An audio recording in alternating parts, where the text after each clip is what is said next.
Assalamualaikum warahmatullahi wabarakatuh. Alhamdulillah, wassalatu wassalamu ala rasulillah wa ala alihi wa ashabihi wa tabi'in wa man tabi'ahum bi ihsanin ila yaumiddin, amma ba'd. Bapak dan Ibu sekalian, terlebih dahulu kita panjatkan puji syukur kepada Allah Subhanahu wa ta'ala yang telah mengumpulkan kita pada malam hari ini, salah satu malam yang sangat banyak sekali keutamaannya pada malam hari Jumat. Semoga Allah Subhanahu wa ta'ala akan mengumpulkan kita kembali di dalam surganya. Salawat dan salam kita haturkan kepada Rasulullah sallallahu alaihi wasallam, yang mana beliau adalah sebaik-baik hamba Allah Subhanahu wa ta'ala, wa kana ajwadu ma yakunu fi Ramadan, dan sebaik-baik keadaan Rasulullah sallallahu alaihi wasallam adalah di bulan Ramadan, yang insyaallah akan kita masuki kurang lebih 20 hari lagi. Semoga Allah Subhanahu wa ta'ala akan memanjangkan usia kita, memberikan kesehatan kepada kita, sehingga kita bisa mendapatkan dan bertemu lagi dengan bulan Ramadan. Baik, pada 2 pertemuan yang lalu kita sudah bahas tentang salah satu asma atau nama-nama Allah Subhanahu wa ta'ala yang kita jelaskan dengan sebaik-baik penjaga. Nama Allah Al-Hafidh atau Al-Hafidh, Fallahu khairun hafidha. Ini sudah kita bahas dalam 2 pertemuan yang lalu. Dan insyaallah pada pertemuan-pertemuan kita yang akan datang juga akan kita bahas tentang pelajaran-pelajaran tauhid yang diambil dan diintisarikan dari Asmaul Husna. Kajian Asmaul Husna banyak, tapi kita akan fokuskan kepada pelajaran-pelajaran tauhid yang ada pada Asmaul Husna. Pada malam hari ini, sesuai dengan yang diumumkan, bahwa kajian kita berkenaan dengan Allah Sang Pemelihara. Di sini ada 2 nama Allah Subhanahu wa ta'ala pada kalimat tadi. Yang pertama adalah kalimat Allah, kemudian yang kedua pemelihara. Dalam bahasa Arab namanya Rabbun. Jadi insyaallah pada malam hari ini kita akan bahas 2 nama Allah Subhanahu wa ta'ala, dan akan kita ambil intisari tauhid yang ada di dalamnya, sekaligus kita kaitkan dengan profesi Bapak Ibu sebagai seorang entrepreneur tapi yang surgawi. Ya, entrepreneur banyak tapi yang surga dikit. Yang surga banyak tapi yang juga entrepreneur sulit. Makanya kita dapatkan sebagian umat Islam malas jadi pedagang, jadi entrepreneur. Katanya ada hadis yang mengatakan orang kaya masuk surganya lebih lambat daripada orang miskin, karena hisabnya yang dihitung lebih banyak. Orang miskin punya 1 juta dihisab 1 juta. Entrepreneur punya 1 M hisab 1 M. Jadi lebih lama katanya. Padahal Allah Subhanahu wa ta'ala ketika memberikan tawaran kepada kita, hal adullukum ala tijaratin tunjikum min adabin alim, maukah aku tunjukkan kepada kalian. Allah memakai kata-kata tijarah, perdagangan.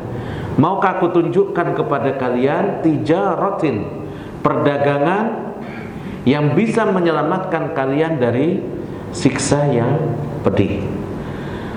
Apa kata Allah? Perdagangan ini yang pertama kali disebutkan oleh Allah, tujahiduna bi amwalikum, kalian jihad, perdagangan itu bentuknya adalah jihad bi amwalikum, dengan harta dulu, baru setelah itu bi anfusikum, dengan diri kalian.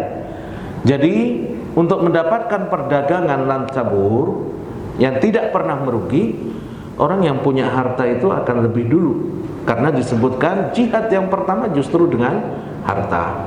Kita dapatkan juga di dalam Al-Quran, rijalun la tulhihim tijarah, orang-orang yang tidak disibukkan hati mereka dengan perdagangan. Artinya bukan mereka nggak berdagang, itu biasa. Orang nggak punya uang, nggak mikirkan uang karena nggak punya uang, itu biasa. Tapi orang punya uang, tapi uangnya nggak menyibukkan dia, itu baru luar biasa. Jadi rijalun la tulhihim tijarah, seseorang yang punya perdagangan, tapi perdagangan itu tidak melalaikan mereka dari zikir kepada Allah, dari iqamis shalah. Dia pada waktu sholat, dia tinggalkan semuanya, dia sholat. Ini baru luar biasa. Ya, maka pada zaman sahabat saja, para entrepreneur itu diiri oleh sahabat yang lain, dan ini termasuk yang boleh. Ketika sahabat mengatakan, ya Rasulullah, zahaba ahlud duthuri bil ujur, orang-orang yang kaya, mereka pulang ke rumah mereka dengan bawa pahala yang banyak. Kami yang miskin-miskin ya Rasulullah, nggak bisa dapat pahala itu. Tolong beri kami amalan sehingga kami bisa menyamai mereka. Kata Rasulullah, bacalah setiap selesai salat subhanallah 33 kali. Kemudian alhamdulillah ya 33 kali. Kemudian takbir Allahu Akbar 33 kali, ditutup dengan la ilaha illallah. Kata Rasulullah, tidak akan ada yang bisa menyamai kalian kecuali mereka yang melakukan hal yang sama. Para sahabat yang miskin, yang fakir ini senang banget. Oh, saya nggak punya harta tapi bisa dapat pahala, dan saya bisa lebih tinggi. Begitu mereka mengamalkan, baca subhanallah, baca takbir. Para sahabat yang entrepreneur, yang kaya-kaya, rupanya mendengar kalau ada amalan setelah sholat. Akhirnya mereka juga mengamalkan, baca juga tasbih 33 kali. Sahabat yang miskin datang lagi ke Rasulullah, ya Rasulullah, kawan kami yang kaya juga baca seperti yang kami baca, tolong beri lagi. Apa kata Rasulullah?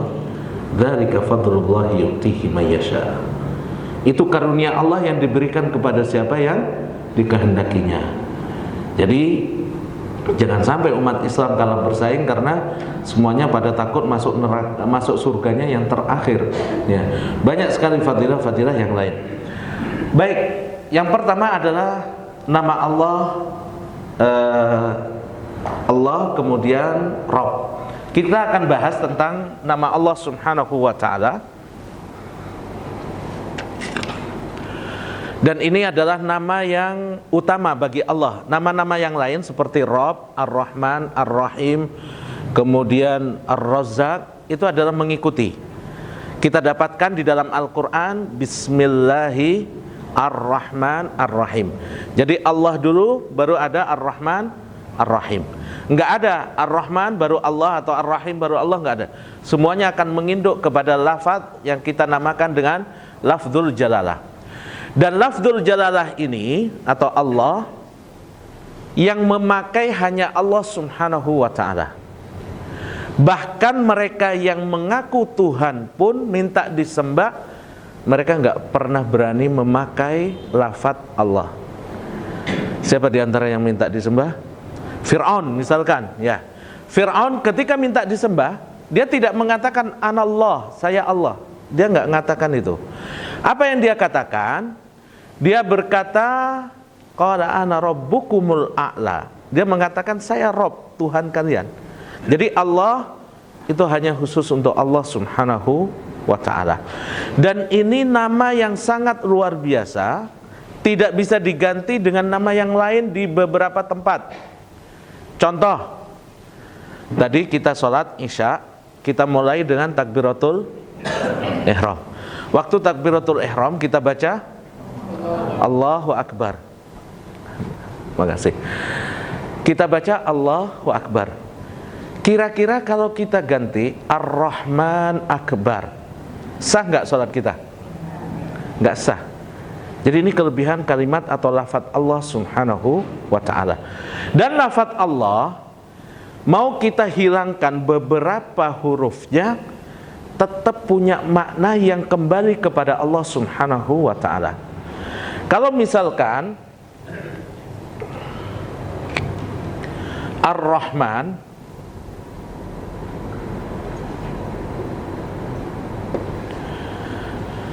ini kita baca Ar-Rahman. Kalau kita hilangkan ro-nya misalkan, sudah nggak punya makna dia. Al-Haman nggak ada maknanya. Berbeda dengan lafaz Allah Subhanahu wa ta'ala. Kalau lafaz Allah,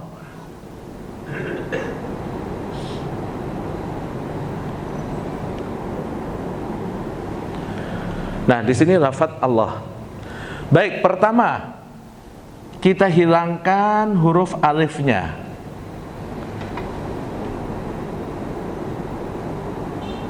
Punya makna enggak? Punya makna karena dia akan menjadi lillahi, miliknya Allah. Tetap punya makna. Baik, kita hilangkan lamnya. Yang pertama, di sini ada dua lam. Lam yang pertama kita hilangkan. Ini maaf tulisannya nggak bagus-bagus banget. Kata guru nahwu saya di Madinah dulu, salah satu tanda orang cerdas tulisannya jelek. Ngeles ya biasa. Baik, kita hilangkan alif, punya makna lillah, milik Allah. Kita hilangkan lamnya yang pertama, dia akan berbunyi lahu. Di dalam Al-Quran ada lahu mulkus samawati wal ard. Kepunyaannya, punyaan Allah, kerajaan langit dan bumi. Berarti dihilangkan alif dan lam masih punya makna.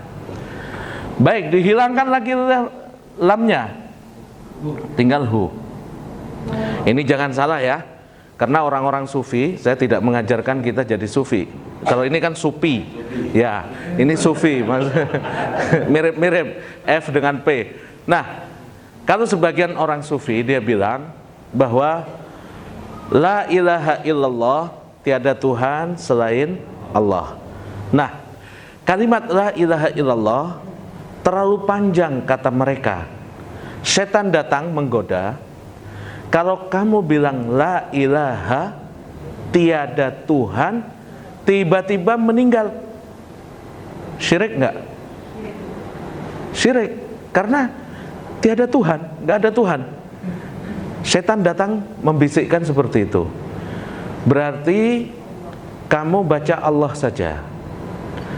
Baik, kalau baca Allah baru A tiba-tiba wafat, belum sempurna juga. Terakhir mereka bilang udah hu saja, jadi zikirnya hu. Nah ini nggak ada makna sama sekali. Baik, ketika hu, kita mendapatkan di dalam Al-Quran juga fa'lam annahu la ilaha illa hu. Di situ memang huwa, di situ huwa, ya. Nah, tapi di sini ucapannya sama hu. Ini menandakan bahwa semua lafaz Allah Subhanahu wa ta'ala menunjukkan kemahabesaran Allah Subhanahu wa ta'ala. Dan semua nama-nama Allah Subhanahu wa ta'ala yang lain itu akan menginduk kepada nama ini, nama Allah Subhanahu wa ta'ala. Baik, Allah itu banyak sekali faedah-faedah yang terkandung di dalamnya dan fadilah atau keutamaannya. Terutama syarat kita untuk masuk ke dalam agama Islam, kita harus mengucapkan kalimat la ilaha illallah. Ini mungkin sudah pernah dijelaskan Ustadz.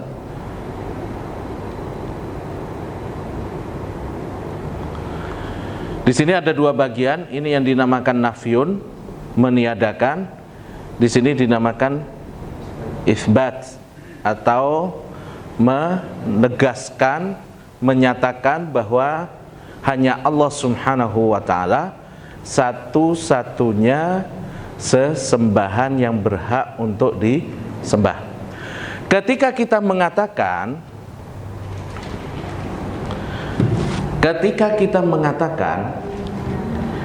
tidak ada sesembahan yang patut disembah dengan hak kecuali Allah Subhanahu wa taala, maka disinilah puncak keimanan kita.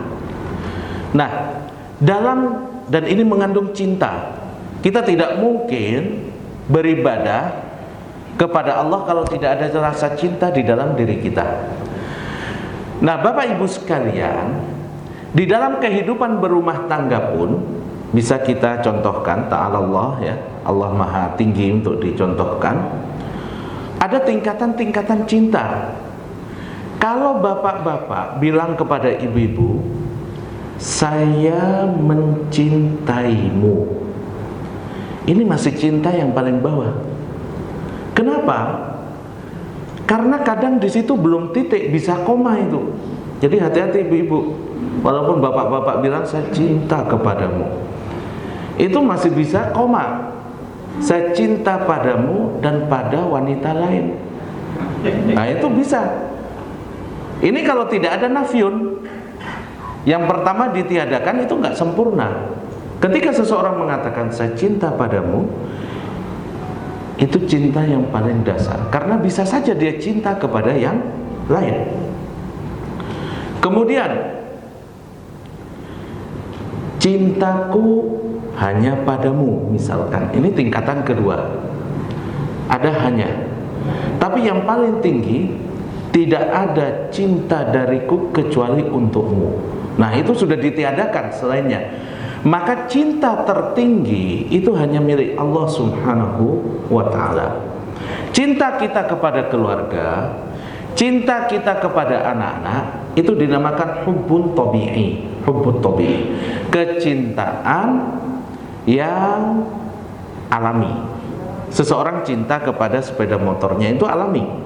Tapi kalau tidak ada kecintaan dariku kecuali itu hanya untuk Allah Subhanahu wa ta'ala. Dan kita tidak akan pernah mendapatkan manisnya keimanan kalau belum menjadikan Allah dan Nabi-Nya sebagai zat yang paling kita cintai.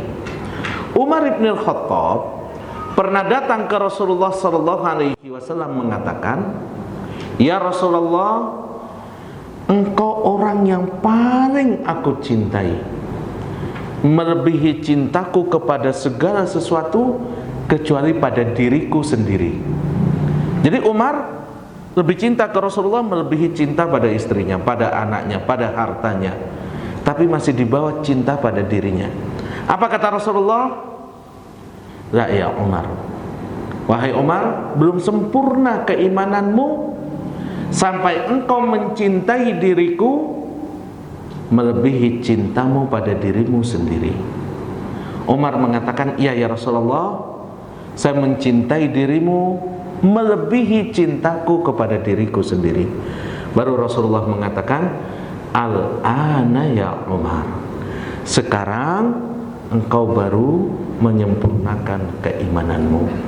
Di dalam hadis, salasun man kunna fihi wajada bihinna halawatal iman, ada 3 golongan yang akan merasakan manisnya keimanan.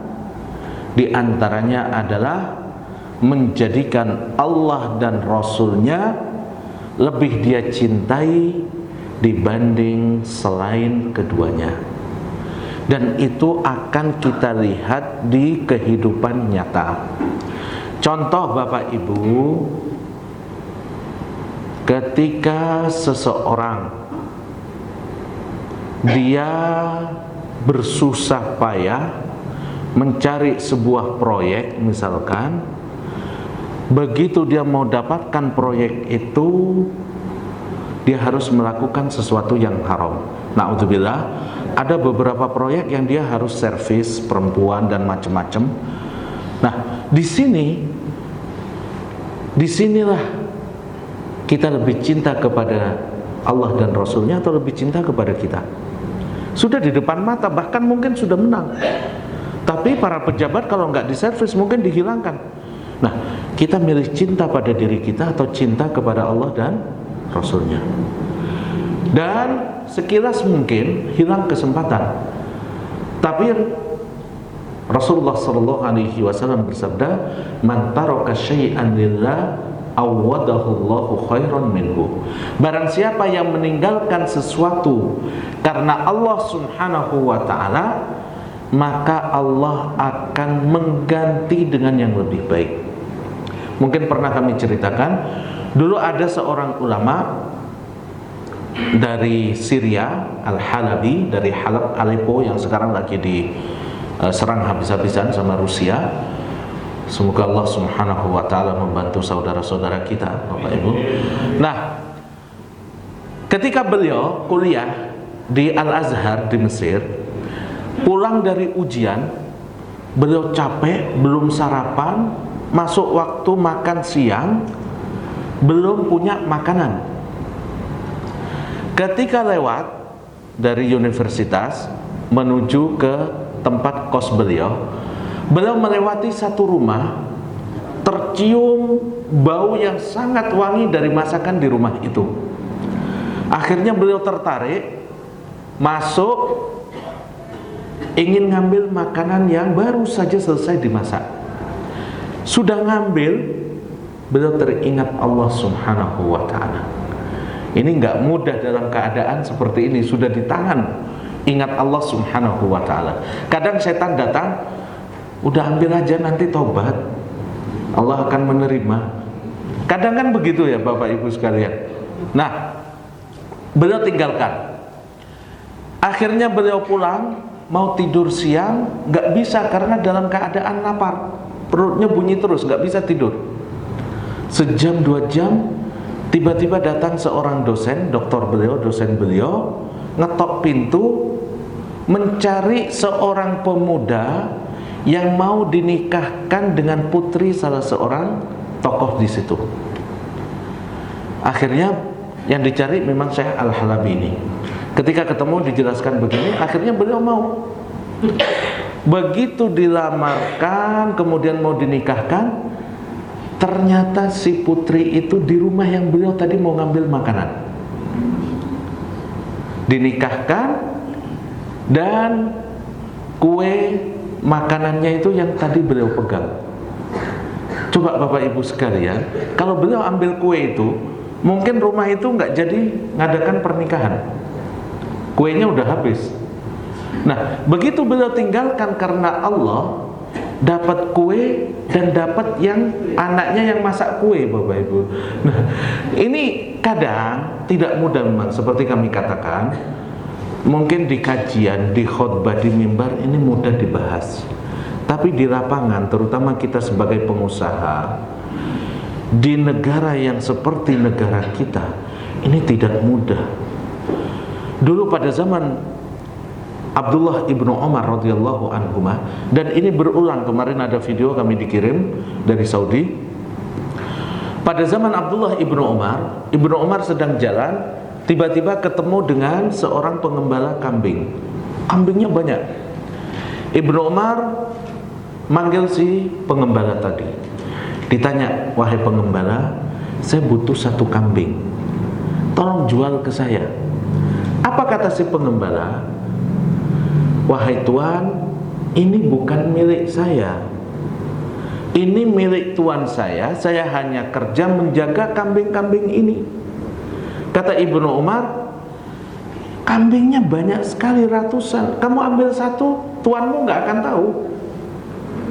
Jual aja ke saya, kamu dapat duit, tuanmu nggak tahu." Kata si pengembala, "Nggak mungkin saya jual." Kata Ibnu Umar, "Kalau tuanmu tanya, bilang aja dimakan serigala." Ibnu Umar lagi menguji keimanannya. Apa kata si pengembala ini? "Kalau saya bisa menipu tuan saya bagaimana dengan Allah pemilik Tuhan saya? Nah, Bapak Ibu sekalian, sekarang cari pegawai yang seperti ini mudah enggak? Sebagai pengusaha kita, cari pegawai yang begini sulitnya luar biasa. Karena apa? Pemahaman tentang asma'ullah, tentang asma'ul husna, tentang makna Allah, makna Rabb, itu tidak tertanam dengan baik di dalamnya. Makanya si pengembala ini, dia paham bahwa Allah itu maha melihat.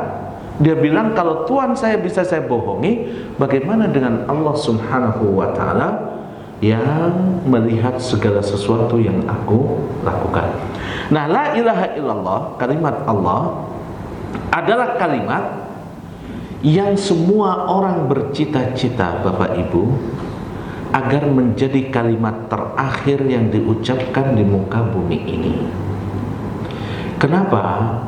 Karena Rasulullah sallallahu alaihi wasallam bersabda, "Man kana akhiru qawlihi la ilaha illallah dakhalal jannah."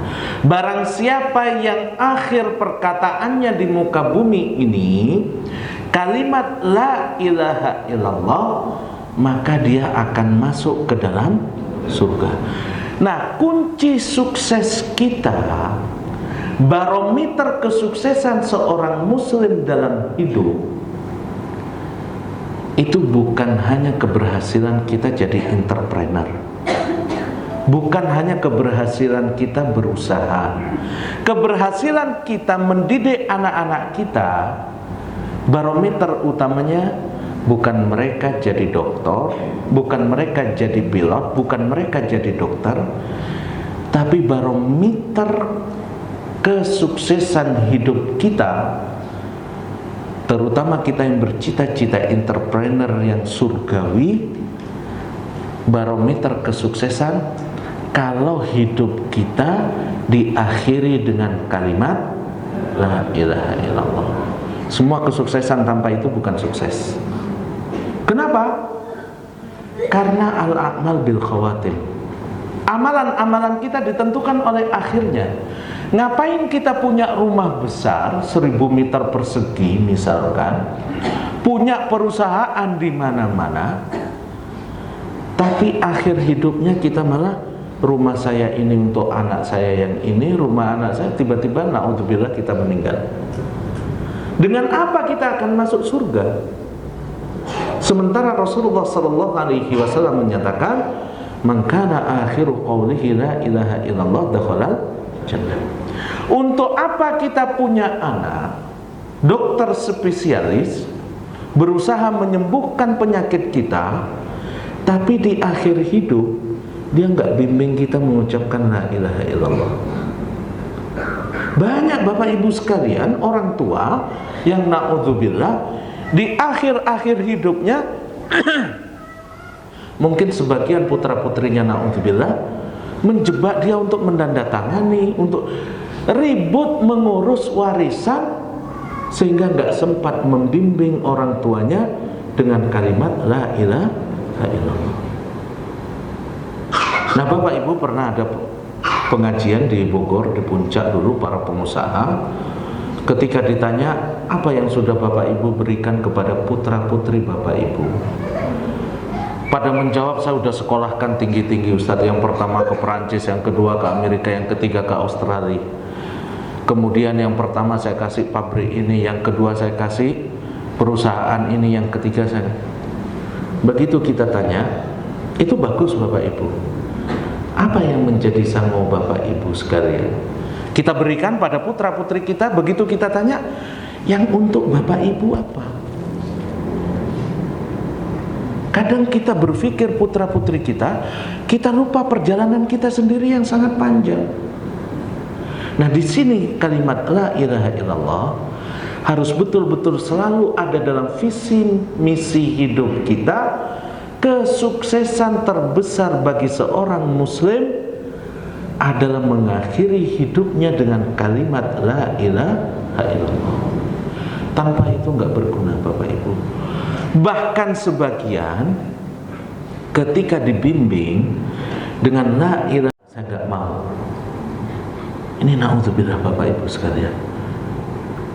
Kita dapatkan sekaliber M. Nasir, beliau yang pernah jadi pejuang, mendirikan Dewan Dakwah, di akhir hidupnya masih ada orang yang ingin memurtadkan beliau. Itu selevel beliau. Maka nggak ada seorang pun di antara kita yang bisa menjamin bahwa lafaz Allah menjadi kalimat terakhir yang bisa kita ucapkan di muka bumi ini. Jangankan kita, Abdullah ibnu Umar radhiyallahu anhuma, beliau setiap berada di atas bukit Sofa umrah, ketika beliau sa'i, doa yang tidak pernah beliau tinggalkan, sebagaimana disebutkan oleh Ibnu Qudamah di dalam kitab Al-Mughni, setiap berada di atas bukit Sofa, Ibnu Umar doanya, Allahumma kama hadaitani lil Islam fala tanzi'hu minni wala tanzi'hu minni wala tanzi'ni minhu hatta takhruja ruhi min jasadi. Ya Allah, sebagaimana Engkau telah berikan nikmat keimanan kepadaku, jangan sampai Engkau cabut keimanan dari diriku, atau jangan Kau cabut diriku dari keimanan sampai roh meninggalkan jasadku. Ibnu Umar saja masih takut akhir hidupnya nggak kalimat la ilaha illallah. Padahal siapa Ibnu Umar? Ibnu Umar sahabat yang paling mirip dengan Rasulullah sallallahu alaihi wasallam. Para sahabat yang lain mengakui, kalau kalian ingin melihat bagaimana sholatnya Nabi, lihatlah sholat Ibnu Umar. Kalau ingin tahu bagaimana umrohnya dan hajinya Nabi, lihat Ibnu Umar. Beliau bahkan pernah mengatakan, saya sejak melihat Rasulullah sallallahu alaihi wasallam mencium Hajar Aswad ketika memutari Ka'bah, maka saya tidak meninggalkannya. Sampai pernah berjam-jam saya menunggu antrian agar saya tidak meninggalkan sunnah Nabi. Beliau yang ibadahnya sangat mirip dengan Rasulullah sallallahu alaihi wasallam. Anak dari Umar bin Khattab yang sudah dijamin masuk surga, takut akhir hidupnya tidak bisa mengucapkan kalimat la ilaha illallah. Maka kita harus selalu berdoa dalam sujud kita, dalam witir kita. Witir kita dianjurkan untuk kunut. Kita minta kepada Allah, Allahumma inna nas'aluka husnal khatimah. Ya Allah, aku memohon kepadamu, berikan husnul khatimah padaku. Allahumma ja'al akhir kalimatin, jadikan kalimat yang aku ucapkan di muka bumi ini kalimat la ilaha illallah. Nah, di dalam kitab Nailul Awtar, Al-Imam Asy-Syaukani memberikan petunjuk kepada kita tentang bagaimana mentalqin orang yang akan meninggal. Kadang kita saking semangatnya Bapak Ibu, ketika orang tua kita atau keluarga kita atau saudara kita mau meninggal, kita minta dia ngulang-ngulangi la ilaha illallah terus. Kata beliau, kalau seseorang yang lagi menghadapi sakratul maut sudah kita bimbing la ilaha illallah, dia menirukan, maka kita tidak perlu lagi memaksa dia untuk mengucapkan la ilaha illallah lagi. Kenapa? Karena orang ini sedang dalam keadaan sakit. Dia berjuang antara hidup dan mati. Dia berjuang tentang bagaimana beratnya nyawa itu dicabut. Rasulullah sallallahu alaihi wasallam dijelaskan dalam kisah wafatnya beliau, badan beliau panas sampai beliau selalu minta air diusapkan terus. Beliau meninggal di dada Aisyah radhiyallahu anha. Saking beratnya penderitaan Nabi, putri beliau Fatimah sampai enggak tega melihat Rasulullah sallallahu alaihi wasallam. Kalau Rasulullah yang sebaik-baik hamba Allah, yang ibadahnya paling rajin, yang semua dosanya diampuni oleh Allah, merasakan sakit luar biasa, bagaimana dengan kita? Rasulullah tapi mengatakan, wahai Fatimah, jangan bersedih, ini penderitaanku yang terakhir, setelah ini nggak ada penderitaan. Para ulama terdahulu, Syu'bah ibnu Ayyash, itu seorang ahli qiraah yang bisa membaca Al-Quran dengan berbagai macam bacaan. Bahkan beliau salah satu imam dari di antara 7 bacaan qiraah sab'ah. Ketika mau meninggal, putrinya nangis, nggak tega melihat beliau kesakitan. Apa kata Syu'bah? Wahai putriku, jangan kau bersedih. Lihatlah ke pojok rumah ini. Di pojok rumah ini saya sudah menghatamkan Al-Quran 18.000 kali. Coba kita lihat pada diri kita Bapak Ibu, kalau kesakitan di akhir hidup kita, amalan apa yang bisa kita banggakan seperti Syu'bah tadi? Beliau 18.000 kali di satu tempat di rumahnya menghatamkan Al-Quran. Kita hamba Allah yang dhaif, yang lemah, kadang menghatamkan Al-Quran setahun sekali di bulan Ramadan. Itu saja kalau sempat. Kadang hatamnya baca Al-Ikhlas 3 kali. Bulan Ramadan nanti saya udah hatam, Ustaz. Kok cepat sekali. Ya, baca Al-Ikhlas 3 kali. Al-Ikhlas kan sepertiga Al-Quran. Ini udah 3 kali, udah 1 Al-Quran. Nah, kalimat la ilaha illallah, kapan kita akan mendapatkan kalimat la ilaha illallah di akhir hidup kita? Manakala kita mengucapkannya di kehidupan sehari-hari, memahaminya, mempelajari makna-makna yang terkandung di dalamnya, kemudian mengamalkan apa yang terkandung di dalamnya. Maka dikatakan seseorang itu mata ala ma'asha alaihi. Seseorang akan meninggal sesuai dengan kebiasaan hidup sehari-harinya. Kalau kita setiap hari baca la ilaha illallah, paling tidak di tempat-tempat yang dianjurkan oleh Nabi Muhammad SAW.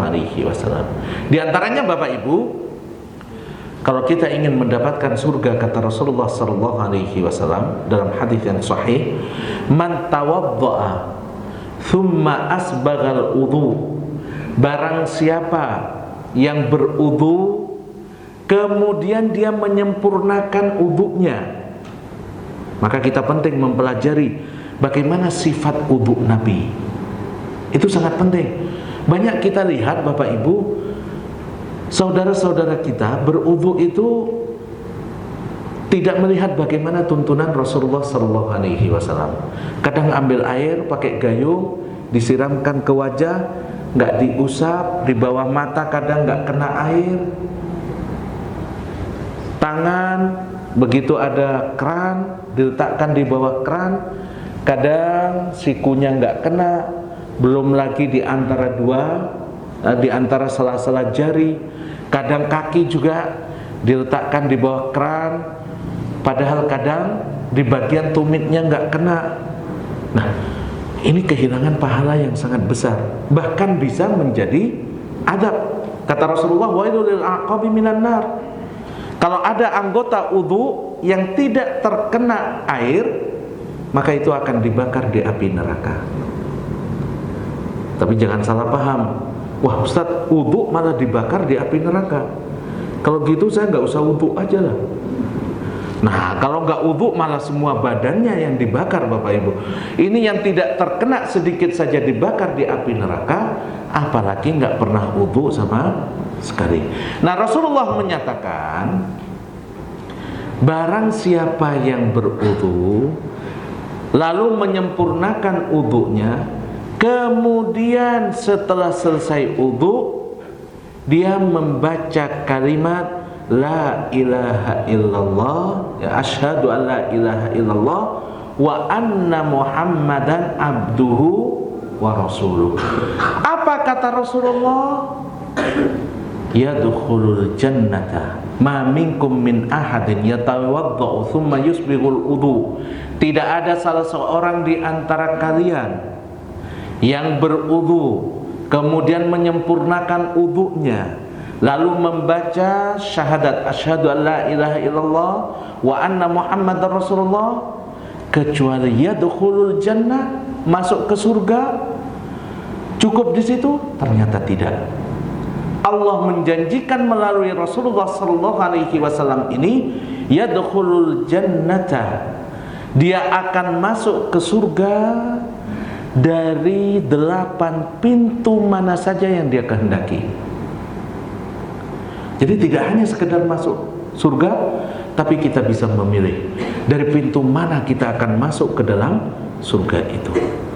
Nah, ini Bapak Ibu sekalian, diusahakan setelah kita wudu jangan tinggalkan mengucapkan asyhadu an la ilaha illallah wa anna muhammadan abduhu wa rasuluh.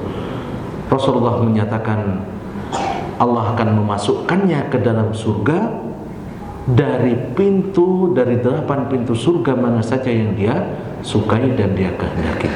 Ini keutamaan yang sangat-sangat luar biasa.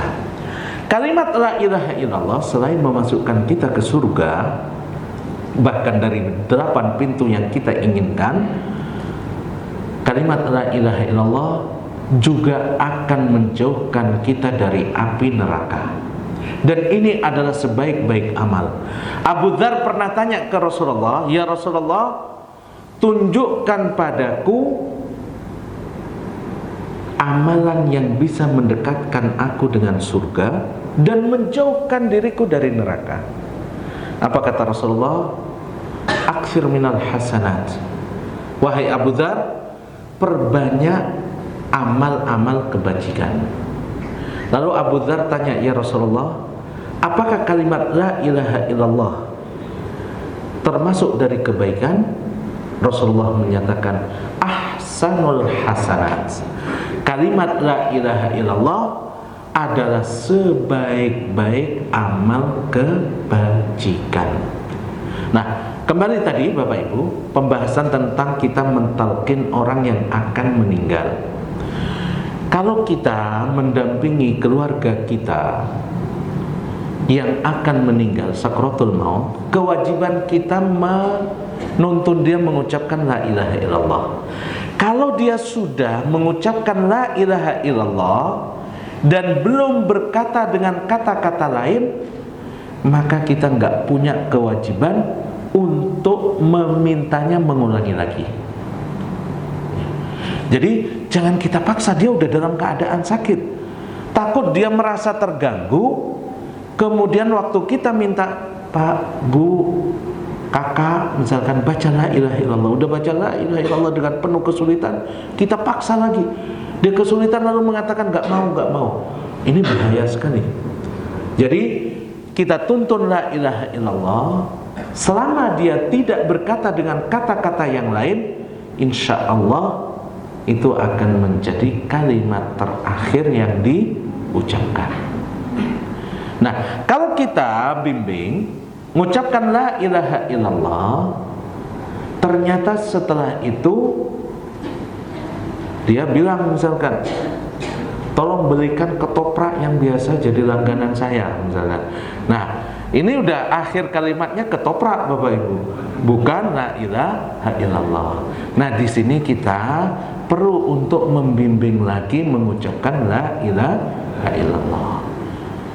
Jadi ini tuntunan dari Al-Imam Asy-Syaukani rahimahullah, bahwa kalau seorang yang dalam keadaan menghadapi sakratul maut, dia sudah kita bimbing dan mengucapkan la ilaha illallah, selama tidak berkata dengan kata-kata lain, maka kita tidak perlu memaksanya untuk mengucapkan kata-kata la ilaha illallah lagi. Ini fadilah dari mengucapkan kalimat la ilaha illallah. Kemudian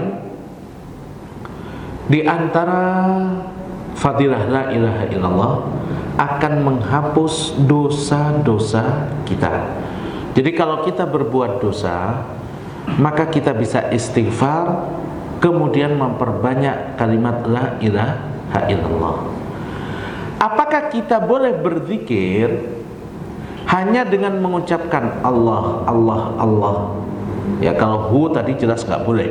Nah, apakah boleh kita berzikir dengan mengatakan Allah? Ini kadang orang yang agak latah kalau ada apa-apa Allah. Para ulama tidak menganjurkan Bapak Ibu. Sebaiknya kata Allah itu atau nama Allah itu diberikan nama atau sifat setelahnya. Misalkan kita melihat sesuatu yang menakjubkan, kita bisa Allahu Akbar, atau Masya Allah, atau Subhanallah. Nah, harus digandeng.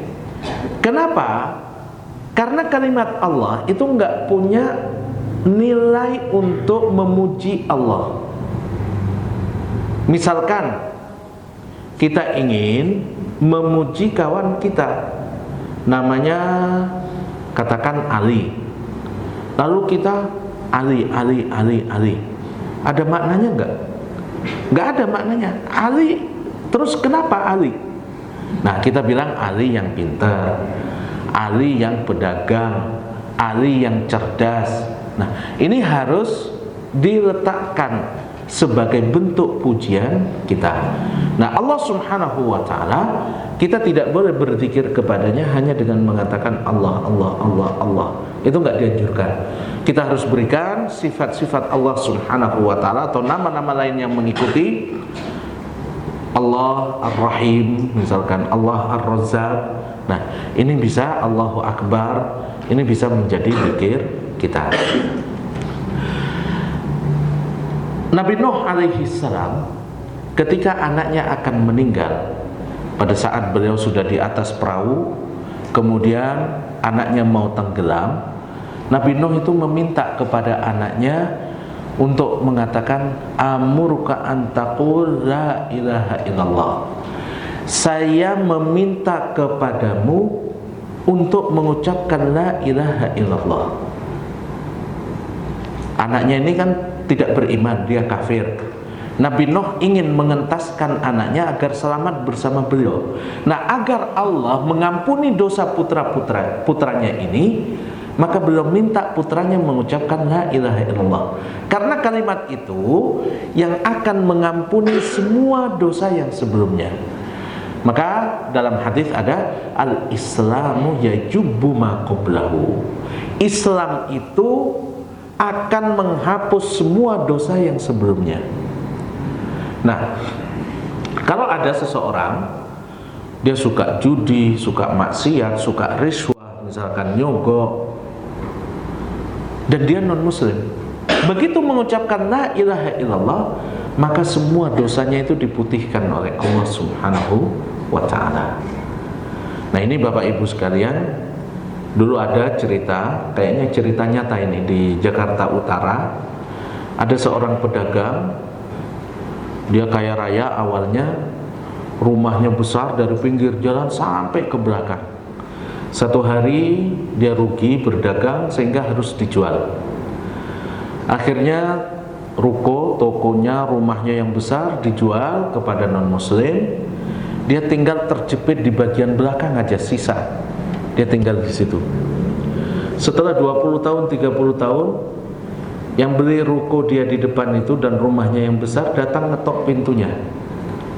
Itu datang, si non muslim ini bilang, "Pak, saya ingin masuk Islam." Si bapak ini bilang, "Jangan masuk Islam. Islam itu sulit, berat." Setelah pergi, anaknya tanya, "Pak, kenapa orang tadi mau masuk Islam, bapak nggak bimbing masuk Islam?" Apa kata bapak ini? Dia bilang, "Enak aja, di dunia udah ngambil rumah kita tinggal di pojok, di surga masih mau ngambil lagi tempat kita." Ini Bapak Ibu sekalian mengira bahwa surga itu sangat sempit. Nabi Nuh alaihi salam kepada putranya bilang kalimat la ilaha illallah, yang kata beliau kalau diletakkan di satu sisi timbangan, kemudian dunia as-samawatus saba wal aradhinas saba, langit yang 7 tingkatan, 7 lapis, dan bumi yang 7 lapis diletakkan di sisi timbangan yang lain, maka la ilaha illallah akan lebih berat daripada ini semua. Bahkan di antara kalimat la ilaha illallah, kenapa kita harus selalu menjaganya? Karena nanti di dalam hadis bittaqah ada nama hadis dikenal dengan nama hadis bittaqah. Bittaqah itu kartu, kayak kartu nama lah boleh dikatakan. Nah, pada hari kiamat nanti Allah Subhanahu wa ta'ala setelah membangkitkan kita dan hamba-hambanya yang lain, Allah akan menampakkan semua sisi kehidupan kita. Buku-buku amal kita itu akan dibuka oleh Allah, ditampakkan semuanya. Ada 99 buku dan catatan amal, yang masing-masing setiap buku itu maddal basar, panjangnya sepanjang mata melihat. Setiap hamba Allah ketika diberikan bukunya, dia baca buku yang pertama, dia dapatkan mayoritas kemaksiatan dan dosa. Buku kedua kemaksiatan dan dosa, ketiga, keempat, kelima, sampai 99 mayoritas isinya kemaksiatan dan dosa. Tiba-tiba Allah tanya, apa masih ada amalan engkau yang bisa memasukkanmu ke dalam surga? Bayangkan Bapak Ibu, 99 mayoritas isinya dosa dan maksiat, masing-masing sepanjang mata memandang. Allah tiba-tiba mengatakan, ada nggak amalan yang bisa menghapus dosa kita yang banyak ini? Hamba itu mengatakan, halaktu, saya akan binasa ya Allah. Lalu Allah mengatakan, engkau masih punya satu amalan, yaitu kalimat la ilaha illallah. Sekarang Bapak Ibu, kalau kita punya buku ini kecil tapi berat. Kalau kita punya 99 buku, ditaruh di satu sisi timbangan, kemudian la ilaha illallah yang tipis, mungkin lebih kecil dari tisu ini, yang 99 buku di sisi timbangan, yang tipis dan kecil di timbangan yang lain, berat yang mana secara logika? Berat yang 99. Jangankan 99, satu aja udah lebih berat. Tapi ketika ditimbang, kalimat la ilaha illallah jauh lebih berat daripada 99 amalan itu.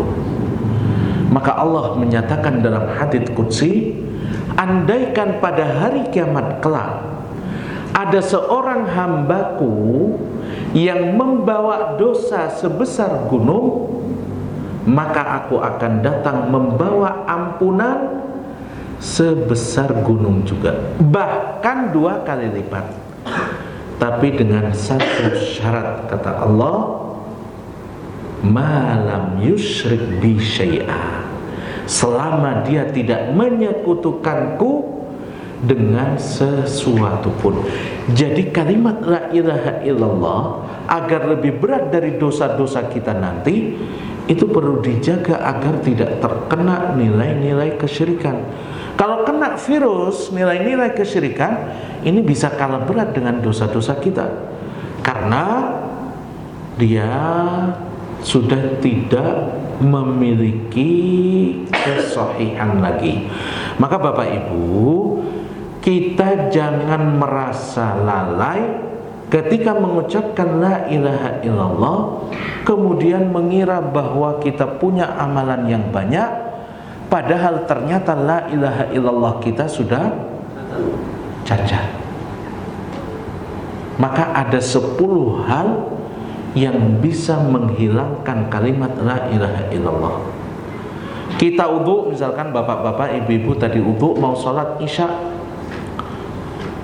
Bapak Ibu tahu syarat-syarat wudu, basuh wajah, tangan, kepala, kemudian kaki.